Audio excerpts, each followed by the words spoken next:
Hello Gooners, welcome to the Arsenal Bloodline. I am Elts, thank you for joining me for another episode. This is episode 3 of the Clockend Time capsule. Now this game dates back 30 years ago, almost to the day, the 23rd of September 1995, so that's 30 years ago. A hot summer's day, although it wasn't technically summer at the time. I guess we was in the autumn at that time, but I guess you could call it was a bit of an Indian summer. It was certainly a warm day and there was festivities in the air. A lot of optimism. Arsenal were 3 points off the top of the table, sitting in 5th place. Funnily enough about that league table, guess who was bottom of that league table? Have a look. How times change, eh? How times change. But anyway, today's game, guys, is a fantastic game between Arsenal and Southampton.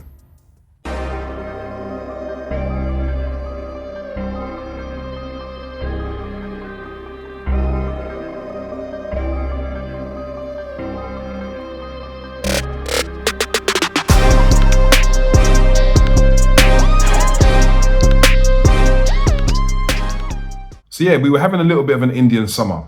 It was September, it was very close to October, but it was a warm day. It was a very warm day and there was a carnival-like atmosphere. And I think you're gonna probably notice a theme, especially with games that I've attended. You'll hear me speak about the atmosphere pre-game. And in this game, the pre-game atmosphere was electric. It really was. It was like a feeling of something was about to happen. Now, it was 7 games into the season. We'd scored 9 goals and Dennis Bergkamp, our new superstar summer signing, hadn't scored any of them. Although he contributed to quite a few of those goals. I think he'd assisted maybe 6 of those goals, but hadn't yet scored. And that's all anyone cared about. The papers were onto him, calling him a waste of money. It makes you wonder, man, if Bergkamp would have been around in this day, as great as he was, he would have been ripped to shreds online. He really would have. They'd have been calling him 007. There'd have been all kind of memes about him. We thought the press he was getting back then was really bad, but that was a time before social media. That was before smartphones. That was the days of teletext and newspapers, and radio as well. So even though at the time we thought the criticism that he was getting was bad, it was nothing compared to what he would have gotten if he was around in today's game, in today's society, and of course the world of social media. He'd have been absolutely slaughtered. But the truth of the matter was, he hadn't been that bad for us. Yes, he hadn't scored, but like I said, he'd made quite a few of our goals that season.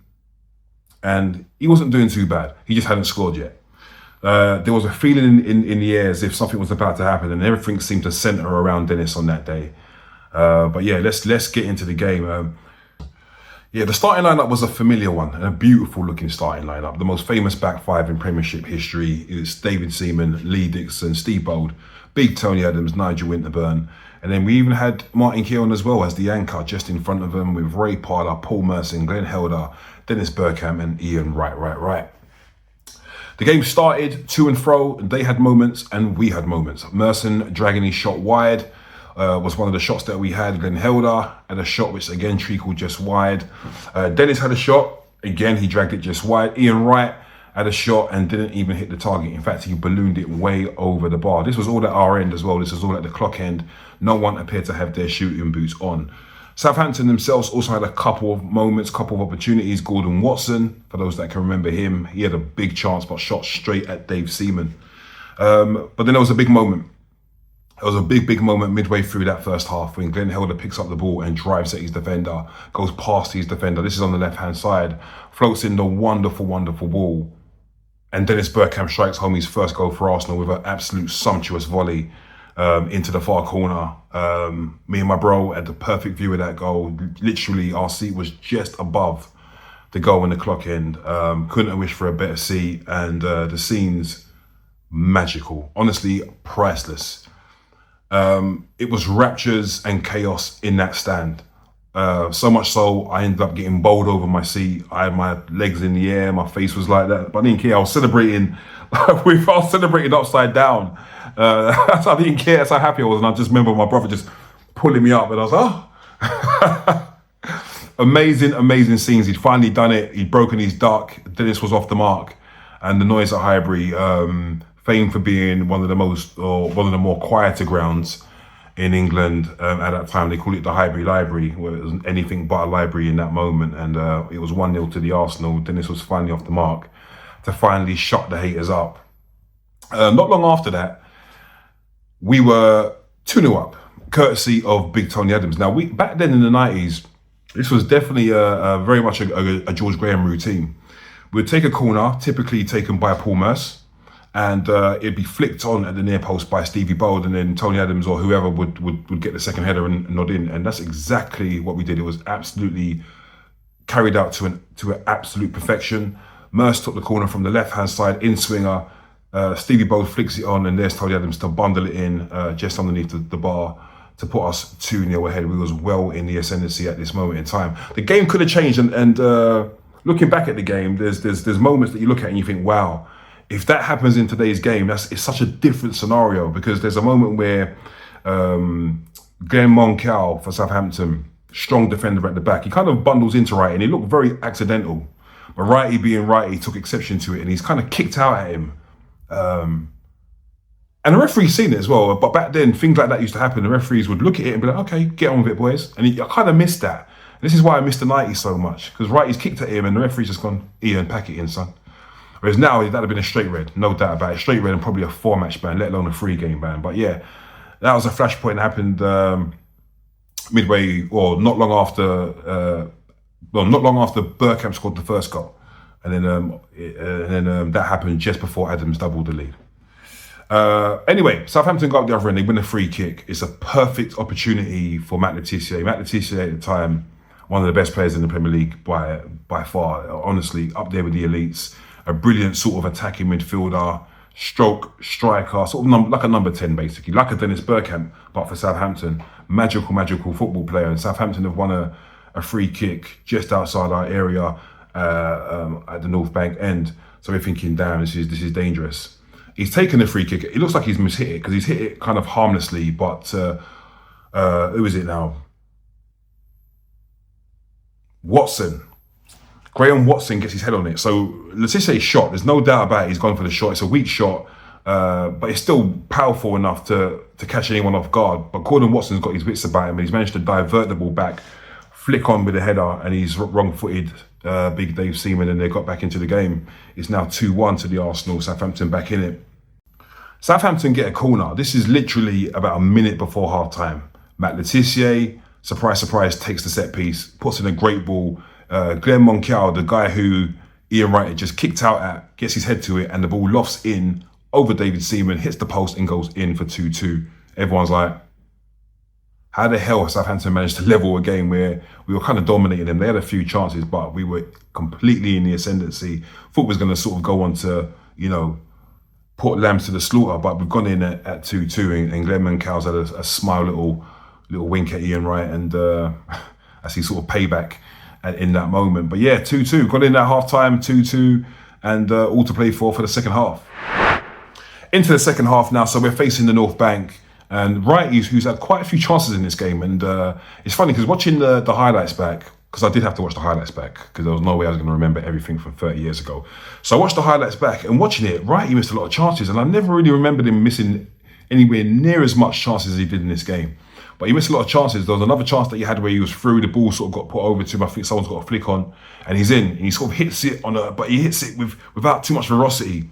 Dave Bessett, who's in goal for Southampton, gets a good hand to it, but it's an easy save. It's a save he should make, but he spills the ball. It comes back out to Wright, who kind of dummies it, waits for Bessett to kind of hit the ground. Then he's got a gaping goal, but he hits the bar. So Wright, he hits the bar. It's still 2-2, and then Dennis decides, you know what? I've got one goal. You know what, lads? I'm going to get another one. So he picks up the ball from a pass from Big Tony Adams, Captain Fantastic. He picks up the ball, Dennis, spins on it, turns and drives towards the goal, opens up his body and unleashes a fierce shot from around 20 yards out. It smashes in off the post. Dave Bessett had absolutely no chance, and Arsenal are 3-2 up. Dennis has now got 2 goals and about 5 assists. So from being the ridicule of the press, oh, he's got no goals, he now has a bag of assists and he's got a brace. Dennis is well and truly off the mark. An absolutely fantastic goal. His first goal was brilliant enough from the left-hand side cross from Glenn Helder on catching it on the volley. This one may have been even better. Smashes it in off the post, a magnificent goal. And Arsenal are 3-2 up.